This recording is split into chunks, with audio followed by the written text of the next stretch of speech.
In September 2025, the Army's Next Generation Command and Control System, NGC-2, did something that should have been impossible at Fort Carson. An artillery crew received target coordinates, computed firing data, and had an M777 howitzer locked and loaded, digitally connected to the entire division in under 30 seconds.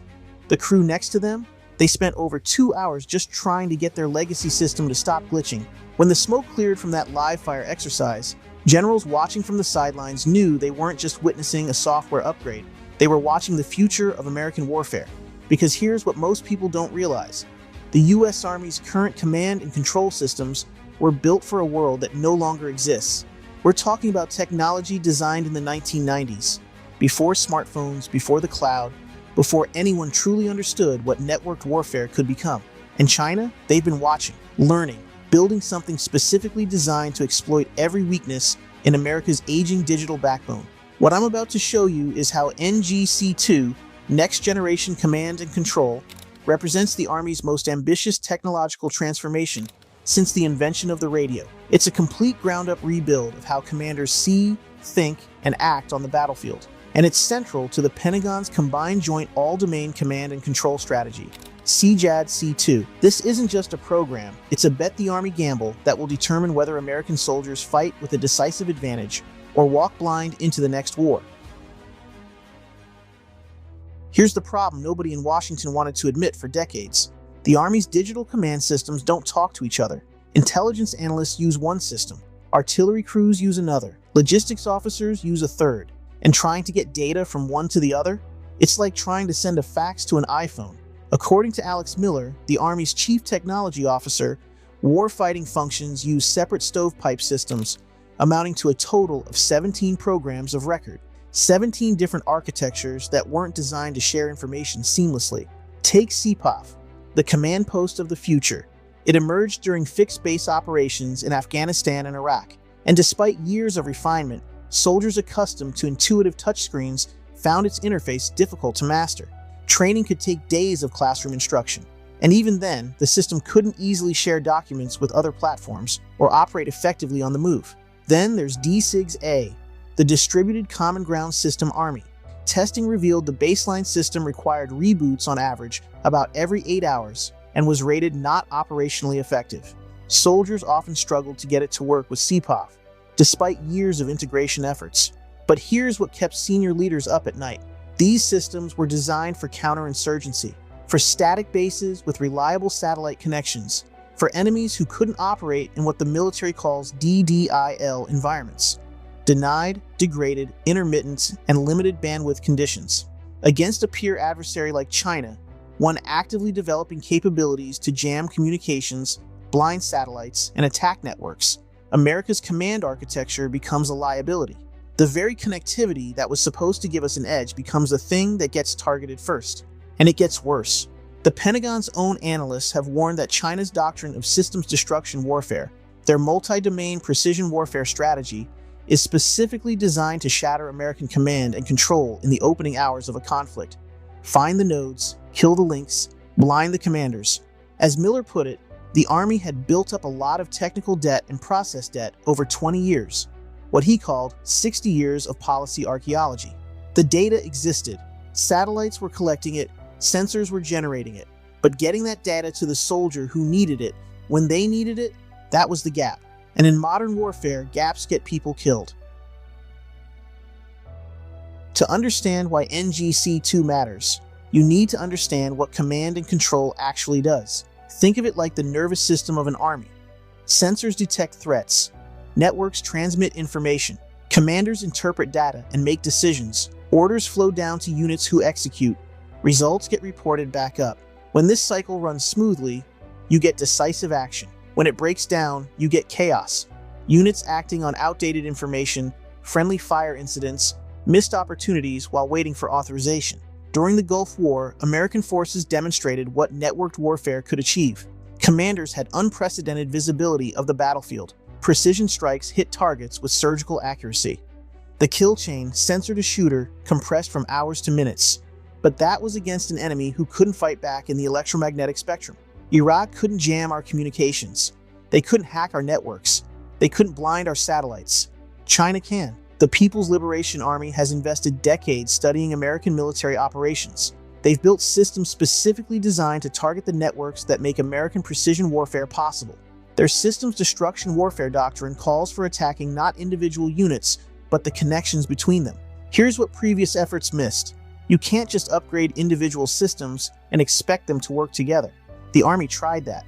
For years, they tried to make CPOV talk to DCGS-A talk to AFATIDS, the Advanced Field Artillery Tactical Data System, which began development in 1989 and was first fielded in 1995. The result was a fragmented architecture that created major challenges for interoperability. What NGC-2 represents is something fundamentally different. Instead of connecting legacy systems, the Army is building a unified data architecture from the ground up. One common data layer that every application can access. One shared operational picture that every commander can see. One ecosystem that can rapidly integrate new capabilities without years of development. The philosophy shift is crucial. Rather than locking in technical specifications and hoping they remain relevant for decades, Colonel Chris Anderson, NGC-2's first program manager, pushed for using characteristics of need documents, updated approximately every 90 days based on experimentation results. Requirements evolve with technology rather than fighting against it. But here's what they didn't tell you. To pull this off, the Army had to partner with Silicon Valley in ways traditional defense acquisition never allowed. And the company leading the effort? It's not Lockheed or Raytheon. Using something called an Other Transaction Authority, OTA, a fast-track acquisition path that bypasses traditional Pentagon bureaucracy, the Army awarded a $99.6 million contract in July 2025 to Anduril Industries. This defense technology company, founded in 2017, just 8 years ago, would build the prototype that could reshape how America fights. Now, most people think this is just about faster communications. It's not. Wait, it gets better. NGC-2 operates on 4 integrated layers. At the bottom is transport, the physical networks that move data. Above that sits infrastructure, the computing environment that processes information. Then comes the data layer, a unified fabric that organizes information from every source. And at the top are applications, the tools soldiers actually use. What makes this revolutionary is what happens inside that data layer powered by Anduril's Lattice software platform. When a soldier logs into NGC-2, they see a dashboard organized by warfighting function: intelligence, maneuver, fires, protection, sustainment. Behind that interface, Lattice mesh algorithms are constantly curating data, highlighting what matters, filtering out noise. Here's the real kicker. Unlike legacy systems where data lived in separate silos, NGC-2 uses Anduril's Lattice platform to provide a single data layer with a common map service across different platforms and classification boundaries. Everyone sees the same picture in real time. During testing at Project Convergence Capstone 5 in March 2025, something remarkable happened. Sergeant First Class Joshua Holland, a platoon sergeant in Alpha Company, 2nd Battalion 37th Armor, described how the NGC-2 system let him paint a picture of the battlefield and share it instantaneously with his platoon leader. Holland said, "You can get a visual image of something and simultaneously share that with your counterparts. It's an immediate response back and forth." But here's where Lattice Mesh gets truly impressive. The system was designed to work in those DDIL environments: denied, degraded, intermittent, and limited bandwidth conditions. This is the scenario everyone fears: China jamming your satellites, disrupting your radios, attacking your networks. Anduril's Lattice technology addresses this by operating offline first. Data gets processed at the edge, right on the vehicles and command posts, rather than requiring constant connection to a central hub. If communications go down, units don't go blind. They keep operating with whatever data they have, then synchronize when connectivity returns. The Ivy Sting 1 exercise at Fort Carson in September 2025 proved the concept in live fire. Soldiers fired 26 rounds from M777 howitzers using a new artillery execution suite integrated into NGC-2's Lattice platform. The beta software was installed just 12 hours before the first round went downrange. 12 hours. From installation to live fire. Compare that to legacy system upgrades that took 4 to 5 years to deploy across the force. Now it gets even better. The Army isn't betting everything on one vendor. In September 2025, using another Other Transaction Authority agreement, a parallel effort led by Lockheed Martin received a $26 million contract to prototype with the 25th Infantry Division in the Indo-Pacific. Same goal, different approach. The 4th Infantry Division runs Ivy Sting exercises every 6 weeks. The 25th runs Lightning Strike events monthly. Both are racing toward Project Convergence capstone, 6 in summer 2026. The major demonstration that will show whether NGC-2 can operate at division scale against a simulated adversary actively contesting the electromagnetic spectrum using systems destruction warfare tactics. The partner ecosystem includes names you'd expect: Palantir Technologies for data analytics, Microsoft for cloud infrastructure, Striveworks, Govini, Instant Connect Enterprise, and Research Innovations Incorporated. But the open architecture means new applications can be onboarded rapidly. At Ivy Sting 1, a logistics platform called TireOS integrated with Anduril's Lattice Mesh and was sharing data across vehicles within hours of installation. This is the vision: a plug-and-play battlefield where the best technology wins, regardless of who makes it. So, what does this actually mean for the balance of power? Consider the scenario that keeps Indo-Pacific planners awake at night: a Taiwan contingency where China launches simultaneous systems destruction warfare, strikes against American bases, satellites, and communication networks. Under legacy architecture, that opening salvo could cripple US command and control for hours, maybe days. With NGC-2's lattice-powered architecture, distributed command posts continue operating independently. Edge computing keeps data flowing even when satellite links go dark. Commanders maintain decision advantage because they designed for degradation rather than treating it as catastrophic failure. The Army's senior leaders are blunt about the stakes. General James Rainey, commanding Army Futures Command, called NGC-2 a blueprint for how we'll deliver future Army systems. Not just a capability upgrade, a model for transformation itself within the broader CJAD-C2 framework.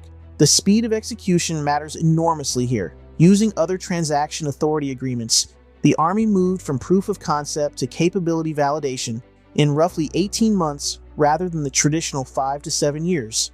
That pace isn't just impressive, it's necessary. China isn't waiting for American bureaucracy to catch up. Allies are watching closely. During Project Convergence experiments, multinational partners from the United Kingdom, France, Japan, Australia, and others integrated with American NGC-2 systems to test interoperability. The goal is a CJAD-C2 architecture that doesn't just connect American units, but enables coalition operations where data flows seamlessly between allies fighting alongside US forces. And here's something amusing about the whole situation. The Chinese have been so busy copying America's old playbook that they built their own version of networked warfare, multi-domain precision warfare, and systems destruction warfare, based on concepts we're now deliberately moving beyond. Their systems assume a centralized architecture that NGC-2's distributed lattice platform specifically rejects. The economic implications are substantial too. By using commercial technology and other transaction authority pathways, the Army is demonstrating that innovation doesn't require decades-long development programs. The NGC-2 commercial solutions offering remains open, allowing any company to propose capabilities that could be integrated with platforms like Lattice Mesh. This creates competitive pressure that benefits the warfighter. Traditional defense contractors can't rely on vendor lock anymore. If their solution doesn't perform better than Anduril's Lattice or other competitors, someone else's will. The 4th Infantry Division has already adopted the Ivy Sting workflow as standard operating procedure for artillery fire control using NGC-2. That's not an experiment anymore. That's transformation happening in real time. Where does this go from here? By summer 2026, the Army plans to demonstrate NGC-2 at division scale during Project Convergence Capstone 6. Red teams will actively contest the architecture, jamming communications, testing electromagnetic signatures, probing for vulnerabilities using systems destruction warfare tactics.